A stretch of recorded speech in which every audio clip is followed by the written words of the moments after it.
Selamat petang. Setelah gagal dalam PAU Perhimpunan Agung UMNO 2022, ROS pula cuba digunakan.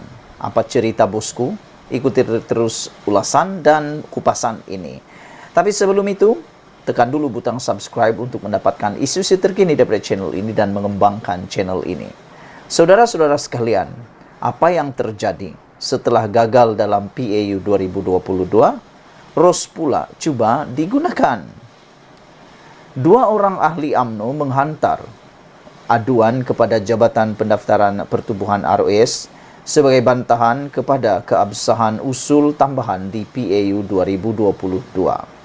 Usul tersebut adalah usul yang diminta oleh Wakil UMNO Negeri Sembilan, Muhammad Syukri Samsudin, yang meminta supaya jawatan Presiden dan Timbalan Presiden tidak dipertandingkan. Dua orang ahli UMNO yang membuat bantahan tersebut adalah dari Terengganu Muhammad Aizat Fikri Muhammad Nasir dan Muhammad Fikri Firdaus Muhammad Rom dari Negeri Sembilan.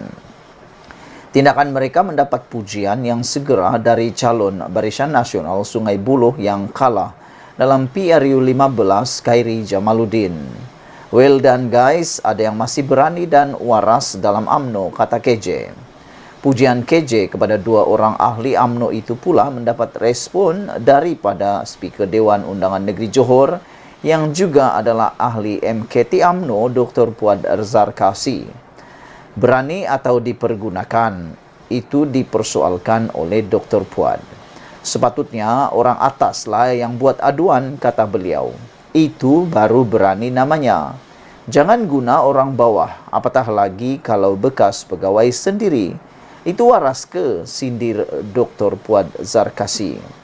Dalam isu ini, penulis bersetuju dengan apa yang dikatakan oleh Dr. Puad Zarkasi. Saya juga bersetuju dengan apa yang dikatakan oleh Dr. Puad Zarkasi. Orang yang merasakan diri mereka layak dipanggil sebagai pemimpin seperti KJ, Ismail Sabri, Hisamuddin, dan yang seangkatan dengan mereka, rupa-rupanya mungkin manusia penakut. Mereka hanya pandai membuat provokasi dan kenyataan-kenyataan mengelirukan. Tetapi apabila tiba masa untuk bertindak, mereka akan gunakan orang yang berada di bawah, berada dalam kawalan mereka untuk melakukannya. Sebabnya mudah. Sekiranya tindakan yang dilakukan atas provokasi yang mereka lakukan itu membawa masalah, maka manusia penakut ini akan berdiam diri. Mereka tidak berani untuk mengambil risiko untuk bertanggung jawab atas kerosakan yang mereka sendiri mulakan. Malah, tidak mustahil. Manusia penakut ini akan menjadi antara golongan paling vokal dalam menyalahkan orang tunggangan mereka. Mereka mahu imej mereka terus dilihat bersih dan suci.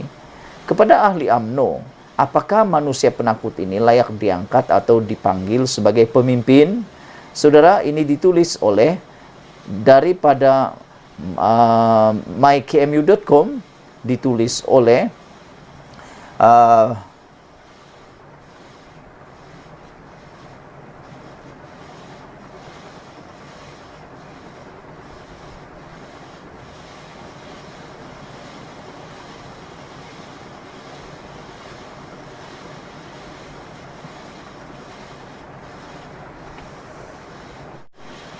Selamat petang, salam sejahtera.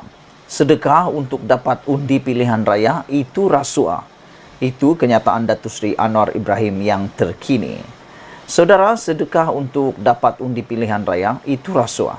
Itu kenyataan Anwar Ibrahim yang memang kita tunggu-tunggu selama ini. Perdana Menteri Datuk Seri Anwar Ibrahim menyifatkan fahaman sesetengah pihak yang menganggap sesuatu pemberian bagi meraih undi dalam pilihan raya sebagai sedekah adalah salah dan boleh merugikan negara serta masyarakat. Menurut ahli Parlimen Tambun itu, perbuatan berkenan sebenarnya adalah satu bentuk rasuah kepada pengundi. Beliau juga sekali lagi menegaskan bahawa semua pihak, terutama ahli politik, pegawai kanan kerajaan, serta badan penguatkuasaan perlu menghentikan amalan merompak hasil kekayaan negara. Tambahnya, sekiranya ia boleh direalisasikan, potensi Malaysia mampu dianggap semula sebagai negara maju di rantau ini. Macam sebelum ini dalam ucapan saya sebut, commission okey, corruption no. Sekarang ada pula yang cakap sedekah okey. Ini fahaman yang boleh merugikan negara dan masyarakat. Sedekah sebagai amal jariah okey. Tetapi sedekah untuk mendapat undi pilihan raya itu artinya rasuah, kata Anwar Ibrahim. Ada sebab itu saya tekankan negara ini mampu naik balik. Saya percaya dan yakin Malaysia punya potensi yang cukup baik untuk diangkat semula sebagai negara yang maju di rantau kita. Syaratnya, kata Anwar Ibrahim, hentikan sikap dan perangai sama ada pemimpin politik, sama ada penjawat awam di peringkat tinggi atau badan penguatkuasaan, mesti dan wajib hentikan alam-alan rompakan kekayaan negara, katanya lagi. Anwar berkata demikian dalam ucapan ketika menghadiri Majlis Rumah Terbuka Tahun Baharu Cina Ketua Menteri Pulau Pinang di Spice Arena Bayan lepas pada Isnin. Pada Sabtu yang lepas, Presiden PAS Tan Sri Abdul Hadi Awang dilaporkan menyifatkan pemberian wang tunai sewaktu kempen pilihan raya oleh individu bukan calon tidak menyalahi peraturan kerana ia hanyalah sedekah kepada pengundi oleh orang awam. Beliau dilapor berkata pemberian terbabit adalah hak orang awam yang ingin memberikan sumbangan. Tambahnya, undang-undang juga telah menetapkan bahawa setiap calon dan wakil calon tidak boleh memberi wang ketika berkempen.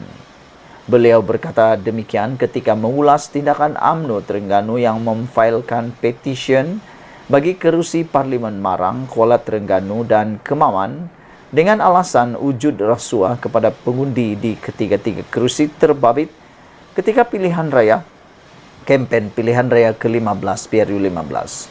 Sementara itu, Anwar menggesa kerajaan-kerajaan negeri untuk melaksanakan dasar pembangunan yang lebih dekat dan memberi manfaat yang lebih besar kepada masyarakat yang berada di dalam kumpulan berpendapatan rendah B40.